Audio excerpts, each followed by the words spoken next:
Hi friends, வணக்கம். Welcome to feel free to cook channel. இன்றைக்கி நம்ம ஷக்ஷுக்கா ரெசிபி எப்படி பண்ணுறதுன்னு பார்க்கலாம். இது சப்பாத்தி, தோசை, ஒயிட் ரைஸ் எல்லாத்துக்குமே நல்ல காம்பினேஷனாக இருக்கும். வாங்க இப்போ இதை எப்படி பண்ணுறதுன்னு பார்த்துடலாம். ஒரு பெரிய வெங்காயம் பொடியாக அரிஞ்சு வச்சுருக்கேன். 2 தக்காளியை மிக்சி ஜாரில் போட்டு நல்லா பேஸ்ட் மாதிரி அரைச்சி வச்சுருக்கேன். பாதி குடை மிளகாயை எடுத்து இது மாதிரி கட் பண்ணி வச்சுருக்கேன். கொத்தமல்லி தழை தேவையான அளவு, மஞ்சள் தூள் 1/2 டீஸ்பூன், மிளகாய் தூள் 1/2 டீஸ்பூன், மல்லித்தூள் 2 டீஸ்பூன், கரம் மசாலா 1/2 டீஸ்பூன், சீரகம் 1/2 டீஸ்பூன், இஞ்சி பூண்டு பேஸ்ட் 1 டீஸ்பூன், 4 முட்டை எடுத்திருக்கேன். எண்ணெய் தேவையான அளவு, தண்ணீர் தேவையான அளவு, உப்பு தேவையான அளவு. அடுப்புல பேன் வச்சுட்டேன். பேன் ஹீட் ஆயிடுச்சு. எண்ணெய் ஊத்திக்கலாம்.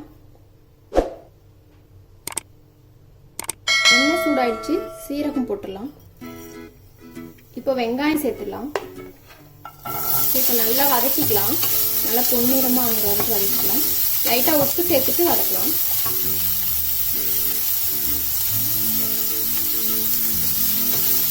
வெங்காயம் வதங்கிடுச்சு. இஞ்சி பூண்டு பேஸ்ட் சேர்த்துடலாம். அது நல்லா மிக்ஸ் பண்ணிக்கலாம். இப்போ குடமிளகாய் இதில் சேர்த்துடலாம். இது நல்லா மிக்ஸ் பண்ணி விடுங்க. 3 நிமிஷத்துக்கு இதை மூடி போட்டு வதக்கலாம். இப்போ 3 நிமிஷம் ஆயிடுச்சு. நல்லா மிக்ஸ் பண்ணி விட்டுக்கலாம். இப்போ இந்த தக்காளி பேஸ்ட் இதில் சேர்த்துடலாம். இது நல்லா மிக்ஸ் பண்ணிக்கலாம். மூடி போட்டுட்டு இந்த பச்சை வாசனை போற வரைக்கும் கொஞ்சம் கலரும் மாறணும். அது வரைக்கும் நம்ம வெயிட் பண்ணலாம். இப்போ பாருங்க, கலரும் மாறி இருக்கு, பச்சை வாசனையும் போயிடுச்சு. மஞ்சள் தூள் சேர்த்துடலாம். மிளகாய் தூள்,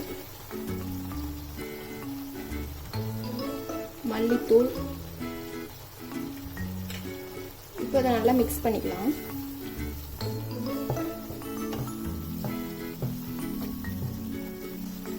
தேவையான அளவு உப்பு சேர்த்துறேன். இப்போ அடுத்த லோ ஃப்ளேம்ல வச்சுட்டு மூடி போட்டுடலாம். அப்பப்ப நடுவில் கிளறி விட்டுக்கோங்க, அப்பதான் அடி பிடிக்காம இருக்கும். நம்ம இருந்து வர வரைக்கும் வெயிட் பண்ணலாம். ஒரு 5 நிமிஷம் ஆகும். இப்போ 5 நிமிஷம் ஆயிடுச்சு. பாருங்க, நல்லா இந்த தண்ணியெல்லாம் சுண்டிட்டு எண்ணெய் மிதந்து வந்துட்டு இருக்கு.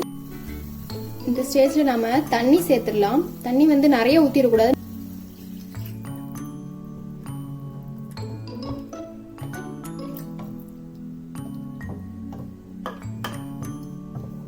வந்து 1/2 டம்ளர் தண்ணி ஊற்றிருக்கேன். இப்போ இது நல்லா கொதிக்கணும். அது வரைக்கும் வெயிட் பண்ணலாம் மூடி போட்டுட்டு.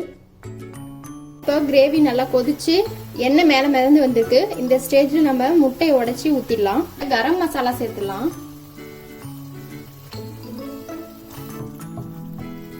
இது நல்லா மிக்ஸ் பண்ணிட்டு அடுப்பை சிம்ல வச்சிடுங்க. இப்போ இதை பேன்ல ஊற்றிடலாம். இப்படி குழி மாதிரி இது பண்ணிட்டு இதுக்கு மேல ஊத்தலாம். இதே மாதிரி எல்லா முட்டையும் உடைச்சு ஊத்திடலாம்.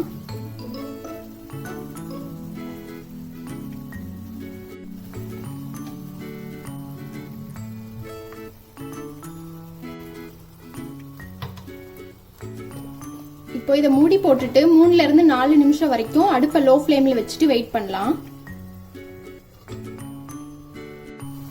இப்போ 4 நிமிஷம் ஆகிருக்கு. அப்படி ப்ரெஸ் பண்ணீங்கன்னா தெரியும்.